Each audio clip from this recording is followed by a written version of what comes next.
welcome back to Pros and Cons.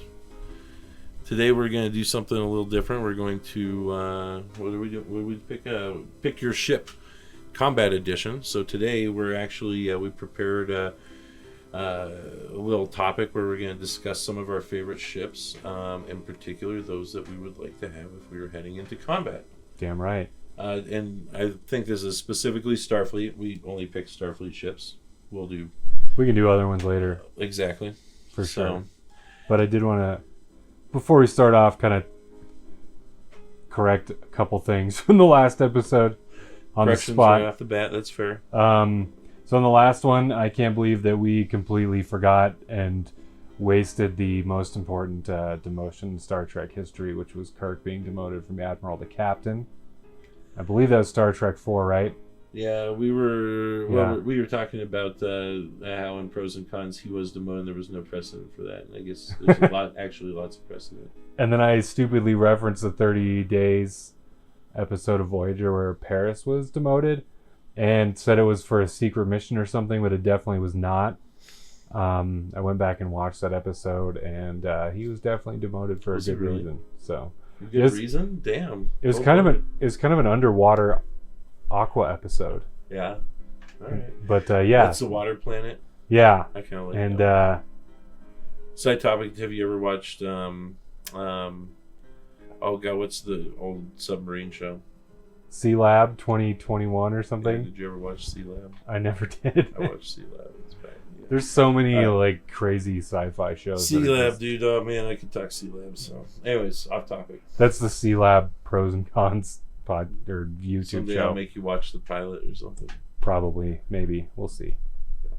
All right. Anyways, so you want to just get into it? You ready? Yeah, combat ships. So I think you were kind of stuck between two, and I was, as we know, I'm very particular about one ship in particular, so it was very easy for me to pick out. So we're going to start out today with my ship choice, which was the Akira class, of course. Shocking, right? I mean, it's not hard. Even though I picked two different ones, the Akira is still pretty badass.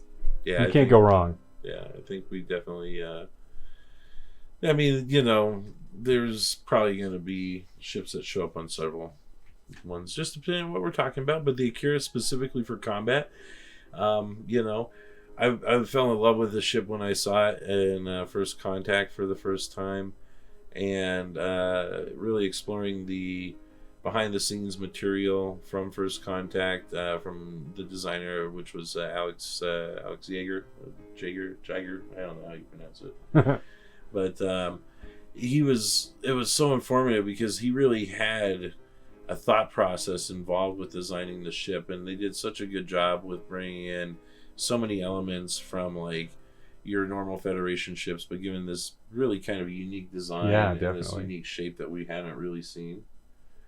I think he's said in material that he wanted it to look good from all the different angles and everything. It is one way. I think he did a good job there.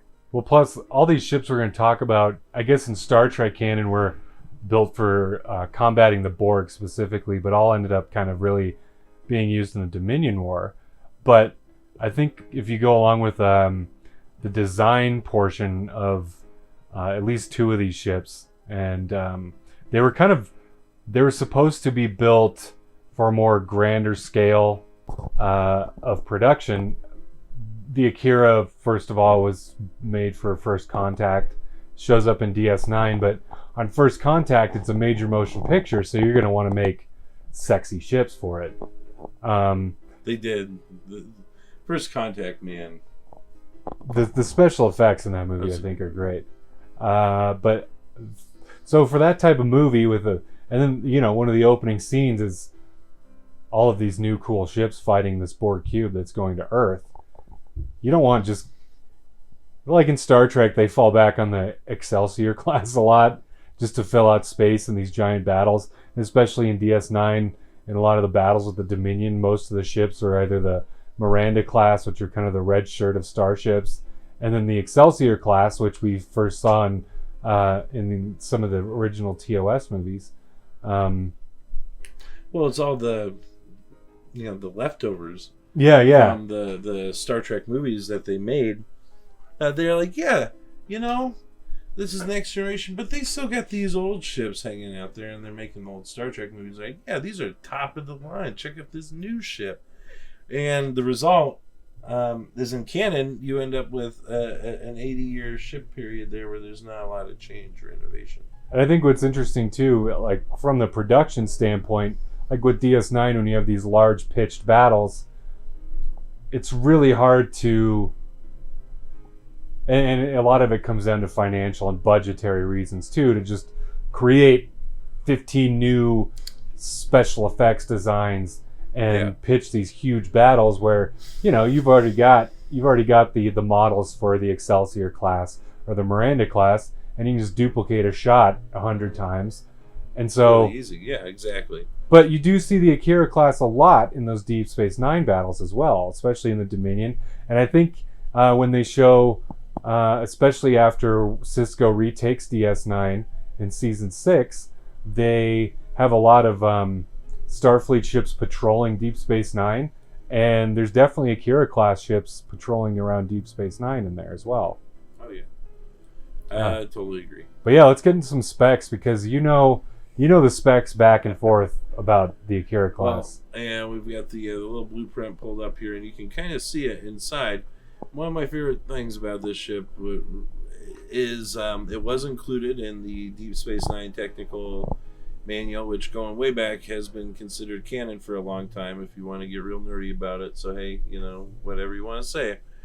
But it does state that it has like these pull-through shuttle bays specifically for fighters. And as someone who's a fan of the fighters in Star Wars, having confirmation of some kind of fighter in Starfleet is something I definitely was excited about. Yeah, definitely. Because in those big battles, again, you don't really see fighters. Yeah. It's just a bunch of big ships just shooting at each other.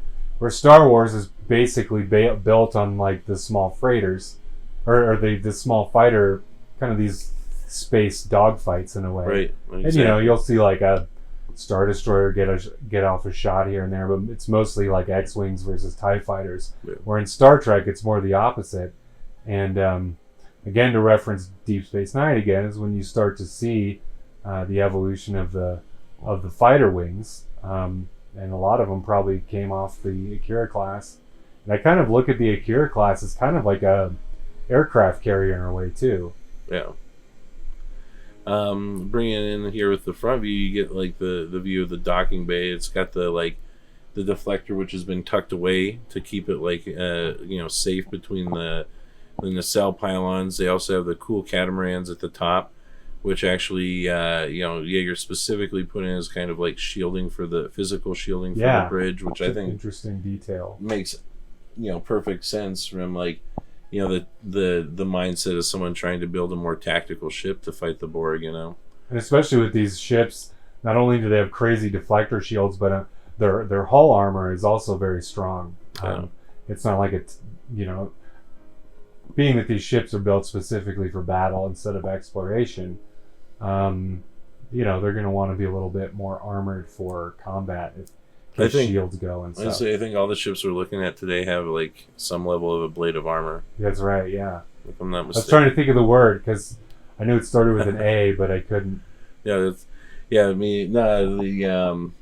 I believe specifically in Trekverse, blade of armor is typically armoring that melts off or burns off as it takes damage to dissipate that damage in different areas. So it's just armor up.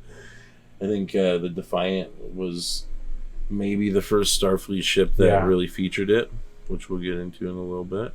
Also on this blueprint, you can see right at the top, you've got like 6 forward-facing torpedo launchers on that torpedo pod, which is ridiculous. Yes. I think the specs specifically mention that it has, I think it's consistently between 13 and 18 torpedo launchers. It's got those guys on the pod, but it also has a couple side-facing torpedo launchers on the main hull, which I always thought was kind of funny and kind of a cool detail. Did the Akira have quantum torpedoes or just photon torpedoes? Generally, I think I had a loadout of both for Okay. sure. Yeah. Given the choice, I would just load out my Akira with lots of quantum torpedoes. Definitely. And they're getting right here talking about the torpedo pod. So this is actually some of the art the designer did while he was building it, and I think it's so cool. It really does show the torpedo pod. 7 launchers right there, high detail. You get that cool view from the catamarans with the bridge and everything. I like that a lot. And like that again shows kind of that defensive mentality. Yep. You know, if you run out of shields, you still have kind of it's almost like a fortress in a way around the bridge, because the bridge goes, the ship goes. You know, and Absolutely. you want to protect the critical elements of the ship, and then kind of in that shot there with the you can see the deflector array is tucked under, whereas like if you look at the Enterprise D, it's pretty much just right there. Yeah. But the cool thing about that, it's got that kind of fortified field around the deflector dish. Well, and it also kind of harkens back to the Miranda. Same with the to some nacelles extent, too. You know, with that how the nacelles come down and hang, which is cool, and that's definitely a Starfleet design that we've seen.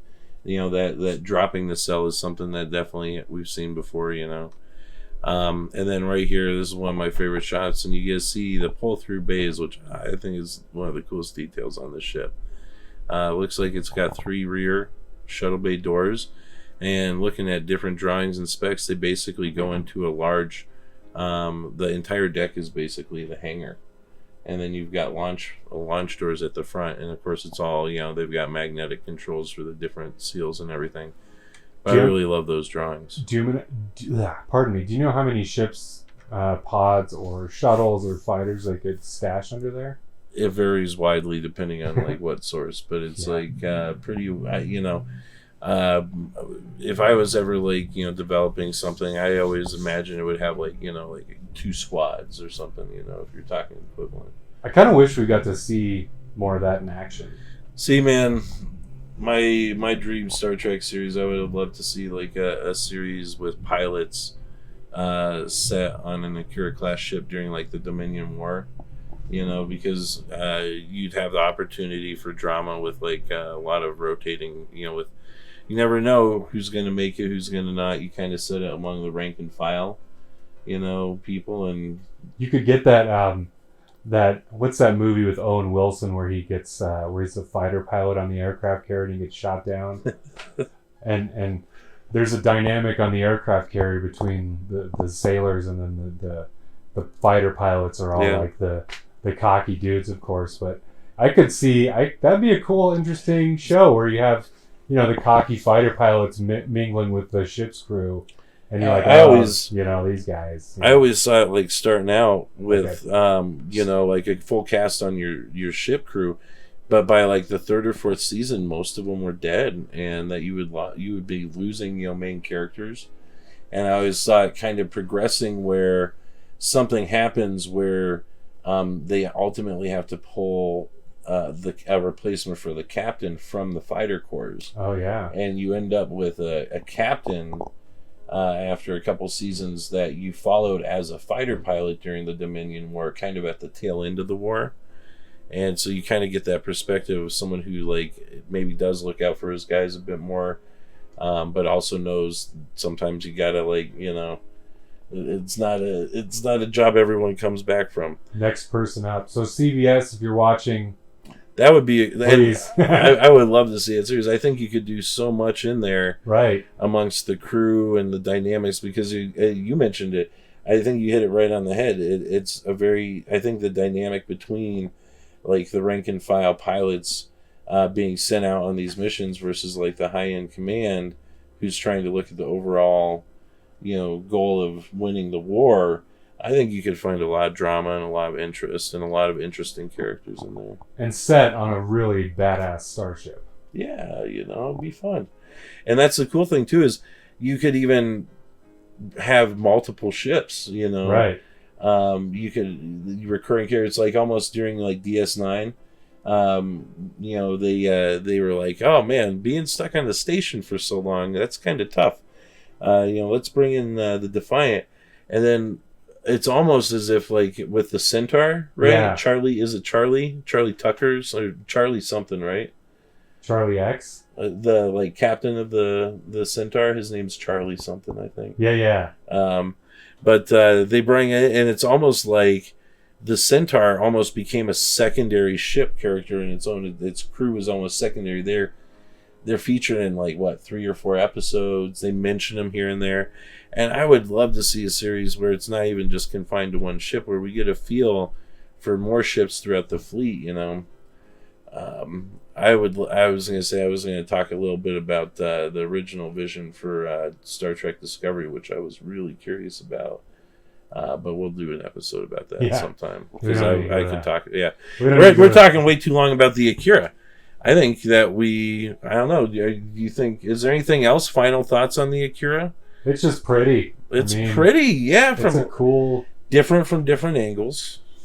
Do you know how big was it? There's actually, I believe there's like basically 2 or 3 different accepted sizes. The size I accept, which is in the magazine, and I'll confirm that in my magazine unboxing video, which I'll put up later this week, I believe is like 432 meters. Okay. So it's a nice mid-range. Definitely bigger than the Defiant, but definitely smaller than the Enterprise E. Right. Yeah. The Enterprise E was just like... It's a pretty big ship. Yeah. Enterprise E is smaller than the D. I mean, it has way less decks. It's a little bit longer. It is longer, though, yeah. A little bit. Yeah, that's a whole nother... Yeah. We don't want to get too into the nerd. When you were doing the movies, they got weird about it sometimes because they would scale things for cinematics. Right. And some people get too weird and hardcore about that. And it's like, yeah. Again, it goes back to production, too. I mean, it's... there's been different model sizes for sure in some of these guys, and they're like, oh, whatever, you know. This detail's off or this. And I figure they're just variants, you know. They've had their fucking engine shot off. And they had to have them replaced, and the only ones they had were some old ass Miranda ones that were like 3 meters shorter. Sorry, that's what we got. Well, that's what kind of, on another small digression, but like the kit bashing that they did during the DS9 days, where they kind of would smash a bunch of ships together, like literal old models from the movies, from old episodes of Star Trek, and they would literally take the models apart, put them back together, and create a new ship out of it. And you got some really interesting designs. From like Battle Wolf 359, you got some awesome designs. We'll take a look at some of the models of those. And yeah. In particular, the Centaur itself, which we mentioned on DS9, that's one of my favorite looking ships. It's so very clean. It's what is a kit bash from like an Excelsior? Is it got the long nacelles that are kind of like long, thin ones? Yeah. It looks like a whip to me. I don't know why. Yeah, I think it's like an Excelsior kit bash that came out really nice. All right, so and that kind of has an advantage too. You know, it's small, so if you're trying to take out the nacelles, you have to make a pretty precise shot to take out. Yeah, the Centaur, there's not much there that isn't necessary. Right. Sure, yeah. That was like a censorship, basically. They were like sending them out to scout enemy borders, I think. We're talking the Centaur. I don't have any photos. We kind of snuck this one in here because we're going to use this to transition to our next ship, which was one of Tom's first 2 picks, and I can't blame it. It's one of my favorite Star Trek ships of all time. I mean, it's the USS Defiant. Look at that shot. That's a glory shot. You know, I mean, when it first came out, a lot of people really didn't like it. They were like, "Oh man." I loved it from the first episode. I had no problem that they were breaking it. I thought it was a really cool way to break design from what we're used to with Star Trek ships.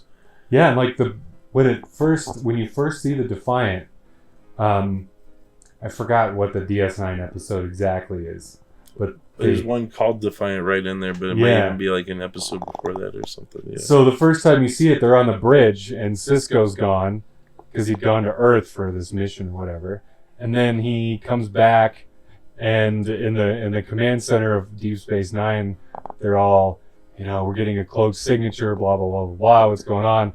All of a sudden, the Defiant cloaks, right on the view screen and docks, and the first time you see it just slide perfectly into the dock.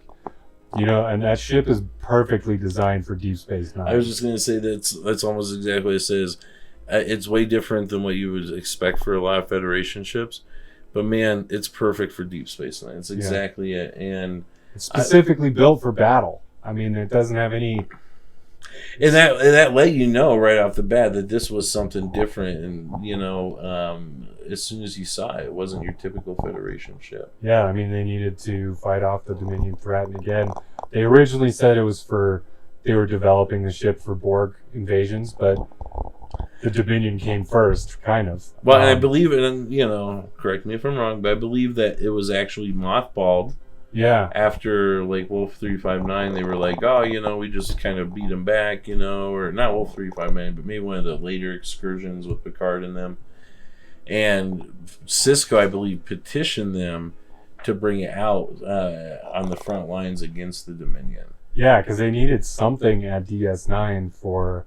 I mean, on the production side, they needed a ship because they're like, people don't like it when we just sit in the station all the time, and runabouts. I love the Deep Space Nine, but I was tired of them taking runabouts around all the time. Runabouts are boring. They are boring. They're so boring. And they're no match for a Jem'Hadar. Well, no, here, let's get 3 runabouts against this Jem'Hadar ship. Oh, we're all dead. Yeah. Yeah, so they had to change it up. And man, they did such a good job too, because they brought it in and they shook everything up with the pulse phasers. Oh yeah. Which, that was like seeing the power and the raw strength from the Federation. That was kind of a big change up. Up until that point, the Federation got by with their ships and this, that, and the other, but they weren't really like, if we want to fight, we can, which they should be able to. And the most defining thing with the Defiant is the cloaking device, mm-hmm. which they did have to tell the Romulans, and the Romulans are like, well, you can't use that in the Alpha Quadrant. And, I mean, Sisko breaks that rule so many times. Yeah. But, they needed... That's an entire episode on its own. And especially if you're going into the Gamma Quadrant for these forays, you don't want to be spotted by a Jem'Hadar attack wing, because those ships were nasty too. They were hard to take down, and so cloaking device was necessary. The other cool thing about the Defiant was the deflector array looks completely different on this ship than any others. It's at the bottom, so it is naturally defended, kind of like the Akira was. And then you don't see any of the nacelles except for the lights on the front and the back. All naturally defended by armor. I believe those are all specific design choices too, and you're totally right. It does have the recessed bridge. Let me see. Yep, you can see it a lot better in this photo right here, which is gorgeous with it flying over from deep space. And you can't even really see the bridge. Yeah, it's definitely tucked. It doesn't really. The only portholes you see on the Defiant are always on the bottom. Yeah. And it's like you said, the nacelles, they're just armored. You know what I mean? So they're not what you would normally expect to see on a Starfleet ship. A couple of cool Defiant moments when it was a Defiant class ship, but when Nog and I think it's Jake Sisko, they end up on the Valiant, which is a Defiant class ship. That all the main crew died somehow, but they were on a Red Squad training mission, and so all the Red Squad officers, I guess, have to take over the ship, and the Red Squad was like the elite. They got caught behind enemy lines when the Dominion advanced, and so they and all the main crew were killed. And rather than try and retreat back to Starfleet, they decided to keep up their attack missions, and they held up pretty good. And it was 6 months or 7 months. They were harassing them behind enemy lines for quite a long time, to the point where they decided that the best use of their mission or their time would be to actually go and try and take out that Jem'Hadar cruiser, the big one or whatever. Right. Here, we'll just cut. I didn't say no words. No, I was going to actually say something. Yeah. There you go. Perfect. No worries. Well, we can just start back up. Yeah, go for it. I was going to say, Nog actually really bonded with this crew. And Jake not really being... I think he was definitely the journalist by then. Yeah, he was he was kind of odd out because they brought in Nog. And Nog was just full on Red Squad, and they even had a Red Squad chant. Yeah, they were like follow the uniform, and they really like hit him pretty hard with like, you know, are you Starfleet or are you with this civilian, you know? And sadly they all died too, but Nog and Jacob escaped, of course, but they saved like the acting commander chick too, right? Didn't she get off? Yeah, because the acting captain, he ended up dying on the bridge, but she escaped with them. And I thought one of them survived. Yeah, I think most so. of the other pods got shot when they started launching. It was brutal, actually, if you watch that sequence. That episode's pretty intense. Yeah, and it's an interesting concept. But that was another one. And then another great Defiant moment was whenever they would burn out phaser tubes during fights with the Jem'Hadar, they would just put the phaser tube like on a platform in the mess hall and say, you know, we fought to the last shot, we're never going down, kind of thing. And it was a rallying point for the Defiant. And that episode, you have Sisko doing it at the beginning, but he's taken off to become like the commander of the fleet, one of the fleet deployments, and then Dax takes over as captain of the Defiant, and she continues that tradition. So I thought that was pretty cool. Pretty cool detail in that episode. Yeah, I like that.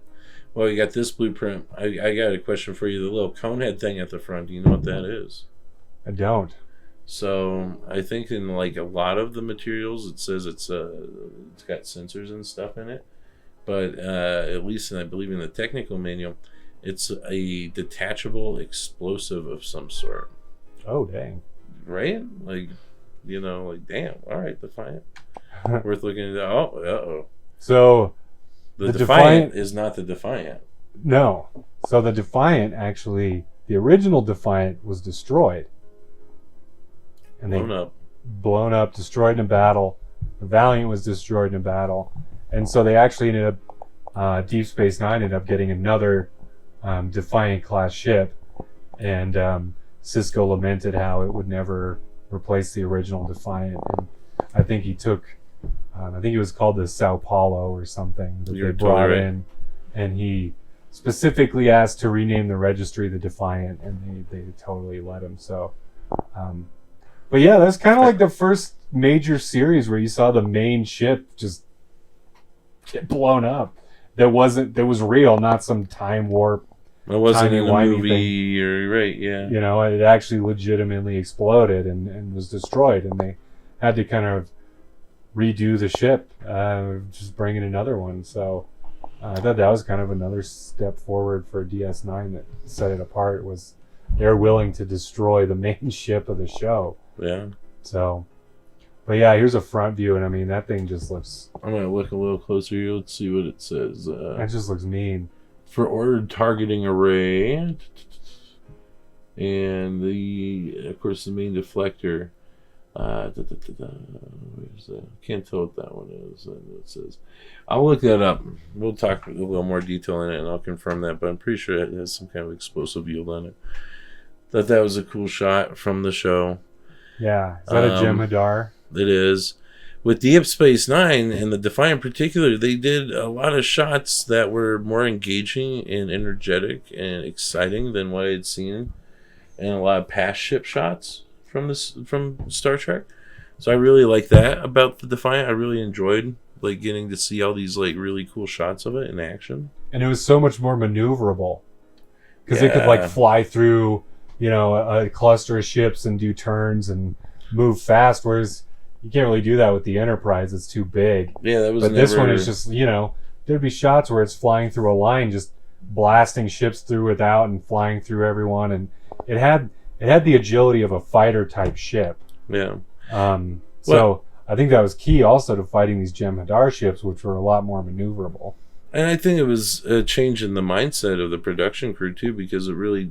After they brought that in, and it was just so much more exciting and engaging than old Star Trek battles, which were typically like the ship floating there with like a phaser beam going bzzz, and then you cut to another ship and people are like, oh. So it's like old wooden ship battles where they would just hammer away at each other with cannons until one kind of just fell apart. Well, and even though you saw it too with like the invasion of Chintaka, though, they started doing more dynamic stuff with the like the galaxy, and you had some of those shots where you had these little fighter wings coming in, and then a galaxy like swooping in, and it still had that weight to it, you know, that it was still a bit slow, but you could see it actually coming in and maneuvering and shooting off not one phaser at a time, but like, hey, you know, they've got like 12 phasers on them, you know, like light it up, you know. Light it up. Yeah, dude, you know, like Star Trek has always been so conservative. They, especially when they put out like canon material that says, oh, this is how many torpedoes it has. Like, I think Enterprise D's torpedo complement is 275. I don't know why I know that, but I'm pretty sure that that's in the range. It might be 400. I don't know, but it's somewhere over there, depending on the source. Again, with Star Trek, it never used to be like a Star Wars. You could be like, oh, the source is this is correct. I mean, you know. Well, like with Voyager, there's all those funny videos of, you know, them counting down Janeway's torpedoes, and like by the end of the series, she's fired like 700 torpedoes, and you know, yeah, they're replicating them, man. At some point, that's just kind of monotonous and tedium. You know? Yeah. You know, you're taking it too far at a certain point. So I think one of the main Defiant moments, and we don't have a picture of it, but when in First Contact, the Enterprise comes in to help take out this Borg cube, and the Defiant is there fighting, and this took place during Deep Space Nine, and so Worf is commanding the Defiant, and probably one of the best moments from First Contact when the ship comes in and the Enterprise kind of saves the Defiant because it's kind of floating there and it's falling apart, and Worf just like slams the captain's desk and he's like, "Today is a good day to die." And then, you know, the Borg cube's destroyed and Worf ends up back on the Enterprise, and Riker goes up to him and he said, "Oh, that's a tough little ship." And Worf just looks at him and says, "Little," and is so offended. Because actually, you know, Worf actually came to love the Defiant. At one point, he was living on the Defiant as his quarters. Actually, I love that detail. It's actually Worf on Deep Space Nine was one of the most genius moves that they could have done, because, you know, Deep Space Nine was good, but when they brought Worf in, man, it really connected the whole series. Brought like more gravity to the Klingon storyline than anything. There we go. Yeah, here we go. You're totally right, though. The fact that like they had Worf and he was like, "Man, I would much rather live on a Federation starship than on some piece of junk Cardassian station, because I've been in Starfleet for my whole life now." I love that. You're totally right. And he was like, yeah, they were like, "Well, why aren't you?" He's like, "Nah, I'm on the Defiant." He's like, I think it wasn't until really that he started with Jadzia that he moved back onto Deep Space Nine. I think you're totally right on that. But yeah, this shot of him just on the captain's chair, it's one of the most Worf photos ever. I just say that's right. Like he turns and he goes, "Ah, no!" He's like hitting the panel. He's like, "Yeah, man, I love it." And you know, Adam Scott, the actor, this is like his first movie, and he's the helmsman of the Defiant. And and one of the great lines in the battle is Worf looks at him and he's like, "Prepare for ramming speed!" And the dude just is like, "It's the Enterprise!" And then they just show the glamour shot of the Enterprise E just. Yeah, guys, he's just like, "Ah, man." But anyway, the Defiant is great, but we're going to move on to the next one, I think. And that one was going to be my favorite, my personal favorite, if I were to go into battle. It's pretty much my favorites, too. It's such a good ship. I think the Defiant was kind of a bridge one, but if I had to choose, I would pick the Prometheus. And the Prometheus appeared in one episode of Voyager, and it's pretty... I think the production was just like, we're gonna make the craziest ship we can even think of, and we'll just let it blow up other Federation ships. So the backstory of the Prometheus was in an episode of Voyager called "Message in a Bottle," and this was right at the beginning of when Starfleet and the Federation are making contact with Voyager in the Delta Quadrant, and they figure out that they can send a data stream to the Federation from Voyager. And it's big enough so that they can send the Doctor. And so they send the Doctor, the EMH, to the Prometheus, which is the first Starfleet signal they came across. In 4 years, yeah, years, through this wormhole. It's one of the best episodes of Voyager, man. It really is a turning point in the series. Up until that point, Voyager is very episodic, and it just felt like very much like episode of the week. But that really was like, we're more than that. There really is an endpoint in sight. Yeah. We are gonna get this crew home. That was kind of cool.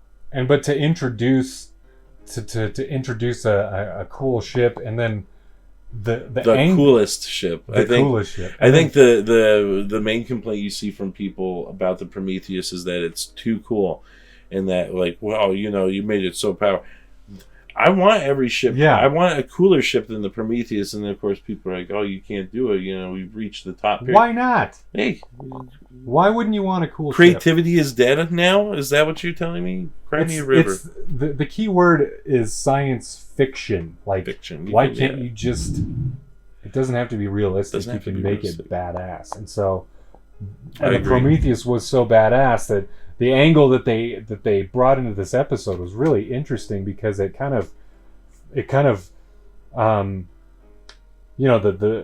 Voyager had been on the Gamma Quadrant. They didn't even know what was going on in the Alpha Quadrant. I think they'd been in the Gamma Quadrant now like 5 years. And so they send the Doctor there, and he finds all these dead crewmen. And then a second version of the EMH pops up, which is Andy Dick, who is hilarious in this whole episode. I think he kind of stole the show. I'll say whatever you will about Andy Dick. He was excellent on Star Trek. Yeah. He really did a good job as like a second gen EMH. Really just bringing that nativity and as well as like cockiness, But it wasn't like your typical crazy Andy Dick type character. Yeah. And by the end of the episode, he was really kind of enduring, and you kind of fell for him a little bit, But it was funny when he's describing the Dominion War to the Doctor, and he says, "Oh, we're fighting the Dominion," and the Doctor's like, "The Dominion," and he has no idea, because Voyager's been gone. He's like, "What? Who cares?" Then, the coolest part of this episode then is when they reveal that the Romulans have taken over this highly experimental classified starship, and are trying to get it back to the Romulan Empire to break it down and steal the technology. And so the two EMHs have to concoct this plan to get the Romulans out, and then they end up figuring out how the ship works. And when you figure out how it works, I mean, it's pretty much unstoppable. So it has this new technology called multi-vector assault mode, where the ship can break into 3 parts, and all of them have warp capability, by the way. All right, so that's the perfect image to cut to it. You can see the little tiny nacelle that pops up out of the top of the top unit there, and you don't really see it underneath, but there's totally a little one that drops down underneath, because technically, a lot of the materials says in Star Trek canon you need 2 warp drives or nacelles or 4 nacelles to build your bubble around the ship. Right. And the general thinking is 1 nacelle, although we've seen it a few times, really shouldn't be that common. And so I like that they put the effort in to really include the 2 nacelles across the board. The middle one looks like, kind of like the ship that we saw from Voyager earlier in the season, the Equinox or whatever, right? The Nova class. It's almost like a Nova class, where they just added a couple of engines and split it for the bottom section. Well, I always thought it looked like the captain's yacht from the Enterprise E, the Sovereign one. I just think it's so cool, man, to actually finally. I think it really makes sense too. From like we've seen the separating saucers. I believe the Enterprise, the original Constitution Enterprises, supposedly had separating saucers as well. We never saw it. The Enterprise D, of course, we always kind of saw, but it was always you saw it a few times in the first season in particular, because they had that animation to be like, "Oh, ship them out, guys!" Yeah. And it'd be like that 3-minute long animation of them like throwing the saucer off into the distance and then warping backwards, and then they'd be like, "Oh, we gotta go get it again. Get off the battle bridge here." And like after a season, they're like, "Man, it's a little too much work. Let's not do that as much. Well, the cool thing too, when the Prometheus separates, all of the 3 sections can be controlled automatically. So you don't have to have a crewing each section. It's almost like. And let's be honest, we have driving cars nowadays. Why wouldn't they have a high-end automation for Starfleet at that end? It makes sense to me. It'd be a cool concept, like a Prometheus concept if one of the sections goes awry, and the other 2, and the one that's crewed has to somehow manage to bring all the parts together, when one goes rogue. I'm going to throw this out here, okay, which is getting a little weird and a little deep into some JJ verse stuff and some other stuff, but it's a little off topic. I don't know. All right. So I don't know how much of this you're familiar with. You've watched the JJ verse movies. Yeah. So you've seen the Star Trek ones. Are you familiar with the guy who has like the robot brain head? Or he's kind of like a robot. He kind of was like... Oh, yeah. In the JJ movies, Mm-hmm. All right, do you know what his origin is via the comic books? No. He is the Enterprise's artificial intelligence, okay? So the Enterprise in the comic books, they establish in this story that it has a base level AI that Chekhov is like working with, and interacting with. And they encounter an alien life form, and through the interactions of the AI and this life form, it creates this cocoon, which creates this guy, right? And so in the comic books, which were at one time stated to be canon by like Kurtzman and Orsi, that guy is he's actually the interface for the crew to the Enterprise's AI, which I'm like, that's pretty high-end thinking. I'm really cool that with like futuristic, it doesn't fit with like, normal Star Trek timeline technology or anything. I don't really care what they do in the JJ verse because JJ verse is different. You know what I mean? Yeah. Do whatever you want. I don't care. I thought that was a kind of a cool concept in the comics. One of the problems with the comic is it's like takes place after the movie, in which we see him, and so even within the comic, which they were saying is their own canon, they're like doing things that broke it, which I hated. But it's a cool concept and worth mentioning because we were talking a little bit about ship AI, Right. And whatnot. Not to bring it back to the Prometheus here. Well, so the funny thing too, like this episode covers a serious concept with the Romulans taking the ship, but it proves these Romulans are completely incompetent. And It's funny. It's a funny episode. And so when the EMHs finally take over the ship, they don't know how to control it, and so the Prometheus is set to attack pretty much anything. And so when the Starfleet ships come up to try to stop it, I think their orders are to destroy the Prometheus before it gets in the hands. Well, I think of the they're Romulans. coming in, and one of the EMHs hits a button and actually shoots on them first. Yeah, and they argue and then back they're and like, forth. all right, that's it. They're like, destroy it. We can't let the Romulans have it. And they're like, no. They're like, we can't. So we're, they're trying to figure out how to. They're hitting control buttons, yeah, and then they hit something, and it's like, choose targets, and they both turn to look at Romulans! Romulans, yeah, exactly. And then the 3 ships just kind of like lay waste to the Warbird, and so I think if these I believe the Prometheus might be one of, if not the first, I think it might be the first all CG it is model built for any of the series. I'm not 100%, but I'm pretty sure on that. Pretty sure. But yeah, it's funny because that if the Romulans that took over the Prometheus weren't captured, I'm sure they were just executed on Romulus. Yeah, you talked botched about that it. mission. We talked about there's a line where they're like, and we and 2 EMHs defeated the Romulans, and it's like, yeah, they're dude, done. not just the Romulans, Tal Shiar, man, they're dead. Their families are probably dead. Like, the Tal Shiar doesn't mess around, right? I love the design. Oh man, the ship. A lot of people don't like the Arrowhead. It harkens back to the Intrepids with Voyager. Yeah, I think that it's just a gorgeous ship. it's really smooth. Like it's not. There's no hard edges. Because if you look on the backside, how the saucer section, I guess you can call it, just kind of curves down into the back end, and the blueprint, and then the edges aren't. It's not a defined arrowhead. It's all smooth. No, it Super the ship sleek. design, man, in Voyager was really good and really on it, and it was different again. I thought they really did a good job of like moving Starfleet designs forward in a new direction. You have, all right, so Deep Space Nine. All right, so let's break it down real quick. Star Trek: The Next Generation. You got the beautiful, the gorgeous Galaxy class. Yep. What else did you get? Well, you got the Oberth, but that was from Star Trek movies. Well, you had the Nebula class, which is the Nebula came later on, and the Nebula is very nice. I like the Nebula, and it's like a hybrid between it's the galaxies. It's the you can very clearly see it's like it's a Miranda class. It's the Miranda hybrid, to the Constitution. The Nebula is to the galaxy. It's and I like that. I like that a lot. Can you name any others? The Excelsior, the Oberth, those are both old TOS movie material, right? Mm-hmm. Yeah. Anything else that's not Kit Bash? The Ambassador, the Enterprise C, they brought that in like season 4. But that's like an old generation. That's a generation between the two. So you can't even say that's like a new era Starfleet ship.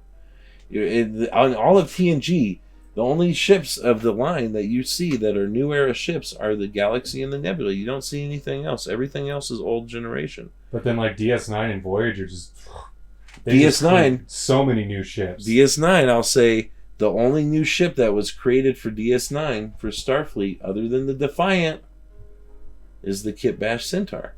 Yes, but everything else came from the movies, for the First Contact movie.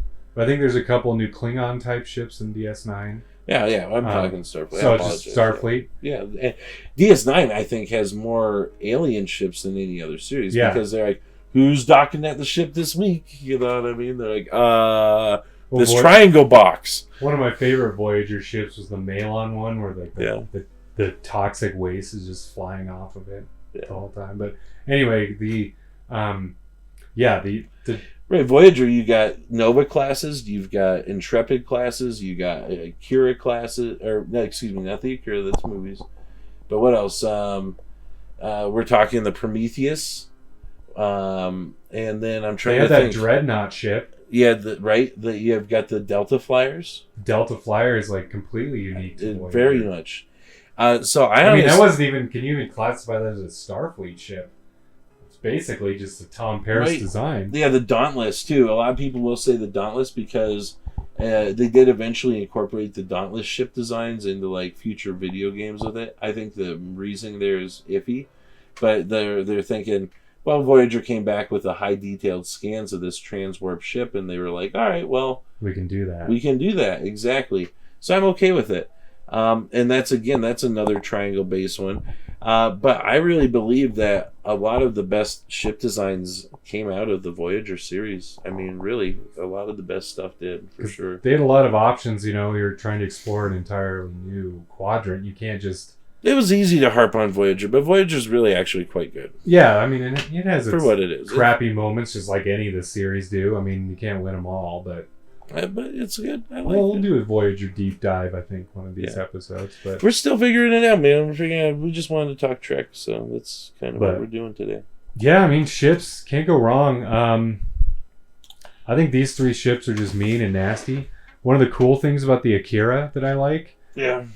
When you compare it to the Enterprise NX-01, it's basically the NX-01 is just a reversed Akira class. Yeah. I mean, almost exactly. Yep. Now, the genius of John Eves, of course, though, is he then took that, what they like Frankenstein together, and then he created the in-between with the refit. Yeah, the refit's freaking cool. I wish which connects everything together. It does make the whole tree make sense. It's cool. I wish we would have been able to see that like season 5 or something that they were playing. I know, man. That was Moonves supposedly canceled that. So. Oh well. He's gone. Yeah, well. Yeah. I don't know. Anything else? Anything to dovetail out of any of this discussion? Are we gonna wrap? No, I mean, I think these. I think they're great choices. I mean, you can't. I think your choices are most excellent. I agree with you. Let's go ahead and just kind of cut over to our little outro. And I don't know. We're talking about different formats. I might do some single episode reviews, just reactions. I might just react after I watch an episode and say good or not. Then we might do some batch reviews of select episodes with themes. And we're going to just kind of keep coming at it when we get a chance and we want to talk Trek. And we'll do more ship episodes because, I mean, Star Trek ships are some of the coolest sci-fi ships, and there's so many of them. You know, we could do 100 episodes just on different types of ships. Yeah. So like, comment, share, and subscribe, and keep an eye out here for more content. Yeah. Let us know what you want to talk about. That's why we're here. We want to talk Trek. Sounds good. We'll see you soon. Thanks for watching Pros and Cons.